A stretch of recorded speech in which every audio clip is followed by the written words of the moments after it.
Assalamu alaikum, dear students. Our today's topic is reaching the age of adolescence, part 11, class 8th. Our today's topic is reproductive health. Reproductive health. हम एक individual को बोल सकते हैं physically fit तब या healthy तब जब वो फिजिकली एंड मेंटली स्टेबल होगा. फिजिकली एंड मेंटली स्टेबल होगा. वो इसका फिजिकल और मेंटल हेल्थ का डायरेक्ट कनेक्शन विद किससे है? It has direct connection with the reproductive health of an individual.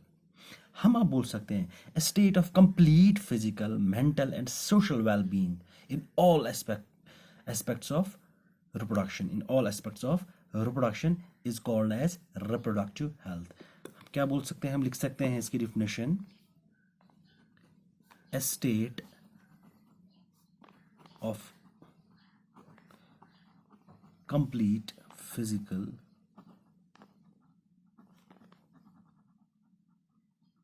mental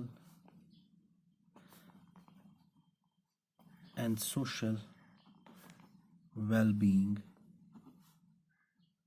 in all aspects of reproduction. इसको हम बोल सकते हैं रिप्रोडक्टिव हेल्थ. अब जो हमारी हेल्थ है, चाहे वो फिजिकल हो, चाहे वो मेंटल हो, चाहे वो रिप्रोडक्टिव हेल्थ हो, ये इसका दारोमदार किस पे है? इसका दारोमदार डायरेक्टली हमारी डाइट पे है.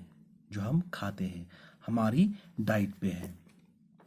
जो हमारी डाइट है यही आगे जाके, अगर अच्छी डाइट होगी, यही इसी डाइट का असर हमारी रिप्रोडक्टिव या मेंटल या फिजिकल हेल्थ पे होगा. अगर ये डाइट अच्छी होगी तो हमारा रिप्रोडक्टिव, मेंटल और फिजिकल हेल्थ सही होगी. इसलिए हमें जो डाइट खानी चाहिए वो that should be balanced one. जो हमारी डाइट होनी चाहिए that should be balanced diet. Balanced diet. अब ये बैलेंस्ड डाइट क्या है? इट्स दैट डाइट, ये वो डाइट है जिसमें एडिक्वेट अमाउंट में है जो नेसेसरी न्यूट्रेंट्स हैं. जो भी नेसेसरी न्यूट्रेंट्स हैं हमारे लिए, जैसे प्रोटीन्स है, वाइटामिन्स है, फैट्स है, कार्बोहाइड्रेट्स है, मिनरल्स हैं, वो एडिक्वेट अमाउंट में होने चाहिए. वो जब एडिक्वेट अमाउंट में होंगे तभी हम उस डाइट को बैलेंस्ड डाइट कह सकते हैं. और वो हमारी नशोनुमा, जो हमारी जहनी नशोनुमा है, फिजिकल नशोनुमा या रिप्रोडक्टिव नशोनुमा है, उसको सही कर सकता है जब डाइट सही हो. अब डाइट हम लिख सकते हैं diet, a diet that contains adequate amounts of all necessary nutrients required for healthy growth and activity.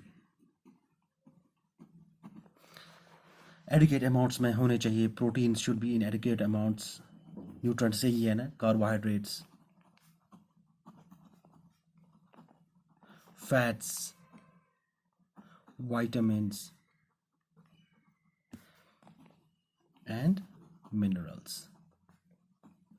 अब जो ये प्रोटीन्स हैं, कार्बोहाइड्रेट्स हैं, फैट्स हैं, विटामिन्स हैं, मिनरल्स हैं, ये हमें एक ही किस्म के खाने में नहीं मिल सकते. जैसे फॉर एग्जाम्पल हम रोज़ साग खाएं या रोज़ मीट ही खाएं, हमें ये नहीं करना चाहिए. हमें हर कोई सब्ज़ी अल्लाह ताला ने बनाई है वो हमें खानी चाहिए. जैसे हम प्रोटीन्स के लिए हम कहाँ पे जाएंगे? फॉर मीट खाएंगे, उसके लिए दाल्स होंगी. कार्बोहाइड्रेट्स के हम चावल ले लेते हैं.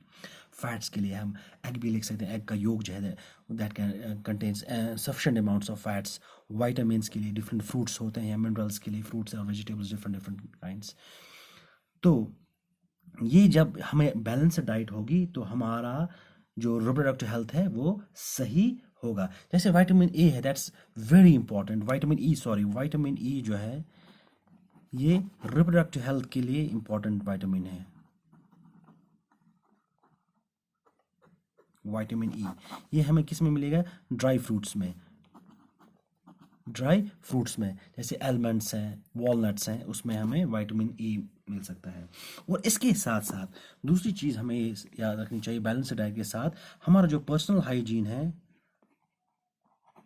Personal hygiene, that should be maintained at any level और at any cost. Personal hygiene का मतलब क्या है? That you should bath at least once every day, have a bath every day,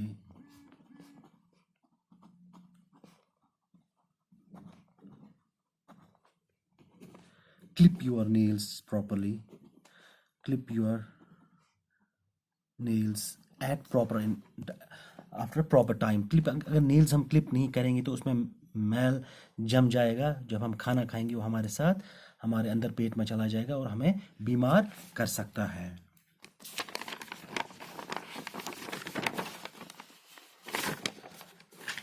and साथ साथ और क्या करना चाहिए? What should we do? हमें साथ साथ क्या करना चाहिए? हमारी हर एक बॉडी पार्ट है उसको हमें साफ रखना चाहिए। जैसे हमें खाना खाना है, we are going we should wash our hands before, wash our hands before taking food. खाना खाने से पहले हम अच्छे से साबुन से अपने हाथ धोने चाहिए, वरना किसका खतरा है? There is a chances of catching bacterial infection, there are high chance of catching bacterial infection. और हमारा खाना, ये इसके साथ साथ जो तीसरी चीज़ है it's very important, that is physical exercise. Physical exercise में क्या आता है? हमें कम से कम रोज़ 40 to 50 मिनट्स तक रोज़ चलना चाहिए। वॉकिंग, प्लेइंग, इंडोर गेम्स को छोड़ के बाहर की गेम्स हमें उस पर भी ध्यान देना चाहिए। हमारा पूरा टाइम निकल जाता है मोबाइल देखने के साथ या टीवी देखने के साथ, उसको छोड़ के हमें walking and playing in fresh air, उससे क्या होती है? हमारी बॉडी जो है वो फिट एंड हेल्दी रहती है। वॉकिंग एंड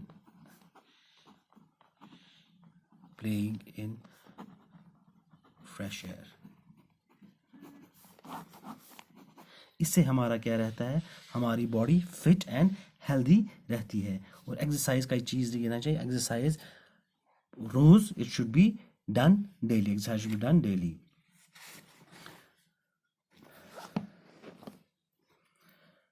और इसके साथ साथ द मोस्ट इम्पॉर्टेंट, जिसमें हमारा यूथ आजकल ज़्यादा मुलवस होता जा रहा है, that's we should say no to drugs. हमें ड्रग्स नहीं लेनी चाहिए, शराब, अल्कोहल या सिगरेट हम पीते हैं वो भी नहीं लेनी चाहिए। उससे भी हमारा एक तो हम बहुत सारे डिजीज़ कैच कर सकते हैं।